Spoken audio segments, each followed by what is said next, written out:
Hello, Assalamu alaikum everyone. Welcome back to my channel.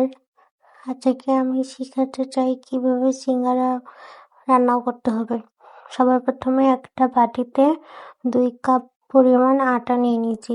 ময়দা থাকলে ময়দা নিতে হবে, আমার কাছে ময়দা ছিল না তাই আমি আটা নিয়ে নিচ্ছি।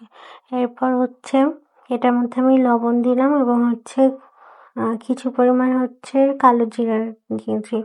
এরপর আমি এখানে সাদা তেল দিছি, দিয়ে এটাকে ভালো করে মাখায় নিচ্ছে। এটা ভালো করে মাখা হলে এটা দেখবো যে আস্তে করে চাপ দিলে এটা দলা পেকে যাবে, আবার ধরলে ঠিকই সবকিছু পড়ে যাবে। এরপর এখানে আমি পানি দিয়ে দিচ্ছি। পানি দিচ্ছি আমি 1 কাপ পরিমাণ।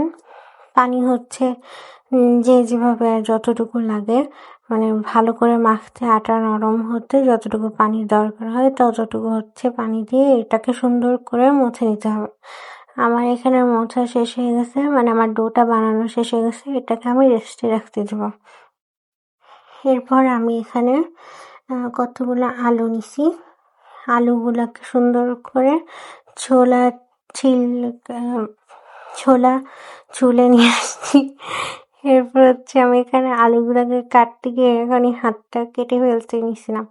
যাই হোক, পরে আমি এটাকে ভয় পেয়ে পরে অন্য আরেকটা চাকু নিয়ে এসেছি। পরে এটাকে সুন্দর মতন কেটে নিব।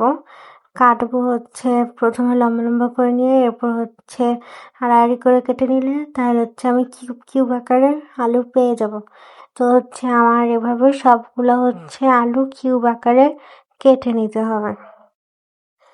এখানে আমার সবগুলো আলু কাটা শেষ হয়ে গেছে। এখন ওটাকে সুন্দর মতন ধুইতে দিছি। এরপর আমি এখানে একটা প্যান না কড়াই যেটাই হোক, ওটার মধ্যে প্রথমে সাদা তেল দিছি, এরপর কিছু সরিষার তেল দিছি, এরপর এটার মধ্যে 5 ফোড়ন আর তেজপাতা দিয়ে ফোড়ন দিয়েছি। এরপর এখানে একটা শুকনো মরিচ ফালি ফালি করে কেটে না আর কি ছিঁড়ে দিছি। এরপর আমি এখানে কতগুলো পেঁয়াজ কুচি দিয়ে দিলাম। এখন আমি এগুলোকে সুন্দর মতন করে ভেজে নিতেছি একটু ব্রাউন ব্রাউন হওয়া পর্যন্ত। এরপর আমি এখানে দিলাম আদা রসুনের বাটা আর কি। তারপর এটাকে সুন্দর মতন একটু ভেজে নিব। এরপর ভেজে নেওয়ার পরে আমার কিউব করে কাটা আলুগুলো দিয়ে দিলাম। আলুগুলো এখন সুন্দর মতন করে কষাই নিব একটু ভালো করে আর কি। এরপরে এর মধ্যে আমি দিয়ে দিছি হলুদের গুঁড়া, তারপরে মরিচের গুঁড়া, এরপর এটা দিলাম জিরার গুঁড়া। এগুলো দিয়ে সুন্দর করে আমার এটাকে কষাতে হবে। এরপর আমি ঝালের জন্য দিয়ে দিলাম বোম্বাই মরিচ।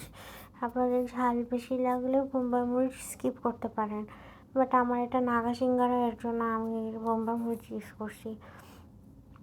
তারপর আমি এটাকে একটু পানি দিয়ে সুন্দর করে ঢেকে নিয়েছি। পানিটা একটু শুকায় আসলে এটাকে সুন্দর মতন কষাই দিলাম। কষানোর পরে এখানে আমি 2 কাপের মতন পানি দিছি। তারপরে ওটাকে সুন্দর মতন হাই হিটে জাল দিয়ে নিয়েছি। জাল দিয়ে নেওয়ার পরে দেখলাম যে এটা সিদ্ধ হয়েছে কিনা। আমারটা আরেকটু সিদ্ধ হওয়া বাকি ছিল। এরপর সিদ্ধ হয়েও গেছে। এরপর একটু পানি শুকিয়ে আসলে আমি এখানে দিয়ে দিছি ধনিয়া পাতা। পানিটা একটু বেশি দিছি কারণ আমার মাখা মাখা পছন্দ। তারপরে এই যে সিদ্ধ হয়ে গেল, আর আমি এখন এই খুন্তিটা দিয়ে একটু এটাকে খোঁচা মারতেছি, যাতে মাখো মাখো হয়। এরপর আমি লবণ দিছি, লবণ দিতে ভুলে গেছিলাম তাই সবার শেষে লবণ দিলাম। এরপর এখানে আমি যেই ডোটা রেস্টে রাখছিলাম সেই ডোটা নিয়ে আরেকটু ভালো করে মথে নিতেছি। এটাকে যত ভালো করে মথবো তত ভালো হবে। তারপরে এখানে আমি সিঙ্গারার শেপটা দিতে পারি না, এখানে আমার ভাবি সুন্দর মতন করে দিয়ে দিছে। একটা আটার ডো নিয়ে একটু সুন্দর করে লম্বা করে মাঝখান থেকে কেটে দিছে। তারপরে এরকম কোণে শেপ করে নিছি। পরে এখানে আমি আলু দিয়ে দিছি অ্যান্ড দেন এটাকে এরকম করে বন্ধ করে দেবো। অ্যান্ড এটাকে এরকম ঘুরাই দিলে আমাদের সিঙ্গারা রেডি হয়ে যাবে। এটাও একটা শেপ আছে, এটা ছাড়াও আরও একটা শেপ আছে, ওই ভাঁজটা না করলেও সেটাও আলাদা শেপ হয়ে যায়। তারপরে এখানে আমরা সবাই মিলে যে যেমন উল্টাপাল্টা সিঙ্গারা পারলাম মানে বানাই নিলাম। তারপর এগুলাকে আস্তে আস্তে মিডিয়াম আঁচে ভেজে নিছি। আমাদের তো আলু পুরোটাই সিদ্ধ করা আছে, তো আটাটা ভালো করে ভাজা হয়ে গেলে এটাকে উঠাই নিব। তারপরে আমি এখানে আস্তে আস্তে সবগুলো ভেজে উঠাই নিছি।